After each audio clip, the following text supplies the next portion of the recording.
ബിന്ദുവിൻ്റെ ദാരുണമായ മരണത്തിലേക്ക് തന്നെയാണ്. 12-15 ബിന്ദുവിൻ്റെ സംസ്കാര ചടങ്ങുകൾ ഇപ്പോൾ നിശ്ചയിച്ചിരിക്കുന്നത്. പ്രതിപക്ഷ നേതാവ് വി ഡി സതീശൻ ആ വീട്ടിലേക്ക് എത്തിയിട്ടുമുണ്ട്.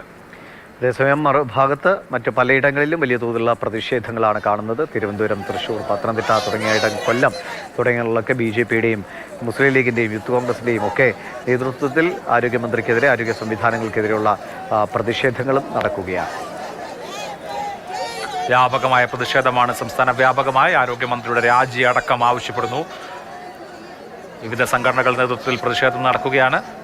ഒപ്പം ആ വീട്ടിൽ നമുക്ക് കാണാം നേതാക്കൾ, തിരുവഞ്ചൂർ രാധാകൃഷ്ണൻ അടക്കമുള്ള ആളുകൾ, മുതിർന്ന നേതാക്കളാകെ എത്തിയിട്ടുണ്ട്. പ്രതിപക്ഷ നേതാവ് അടക്കം, പ്രതിപക്ഷ നേതാവും കോൺഗ്രസ് നേതാക്കൾ, നേരത്തെ KPCC പ്രസിഡന്റ് സണ്ണി ജോസഫും PC വിഷ്ണുനാഥും അടക്കമുള്ള ആളുകളുണ്ടായിരുന്നു. ഇപ്പോൾ ചാണ്ടി ഉമ്മനും VD സതീശനും തിരുവഞ്ചൂർ രാധാകൃഷ്ണനും അടക്കമുള്ള നേതാക്കൾ ആ വീട്ടിലുണ്ട്. ശ്യാം പ്രസാദ് ഉത്തമനുണ്ട്. ശ്യാം, പ്രതിപക്ഷ നേതാവും തിരുവഞ്ചൂർ രാധാകൃഷ്ണനും അടക്കമുള്ള മുതിർന്ന കോൺഗ്രസ് നേതാക്കൾ ആ കുടുംബത്തെ സന്ദർശിക്കുകയാണ്. എന്തൊക്കെയാണ് വിവരങ്ങൾ?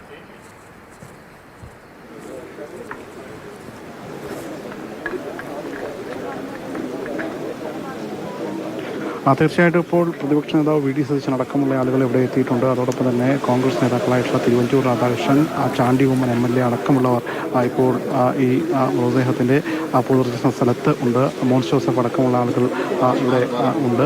ഇവിടെ നിന്ന് അല്പ നിമിഷങ്ങൾ കൂടി കഴിയുമ്പോൾ ആ മൃതദേഹം പുറത്തേക്ക് എടുക്കും. വീട്ടിൽ ആണ് സംസ്കാര ചടങ്ങുകളുടെ അന്ത്യകർമ്മങ്ങൾ നടക്കുക. അതിനുശേഷം തൊട്ടപ്പുറത്തെ ഒരുക്കിയിട്ടുള്ള ചിതയിലാണ് ആ ബിന്ദുവിനെ സംസ്കരിക്കുക.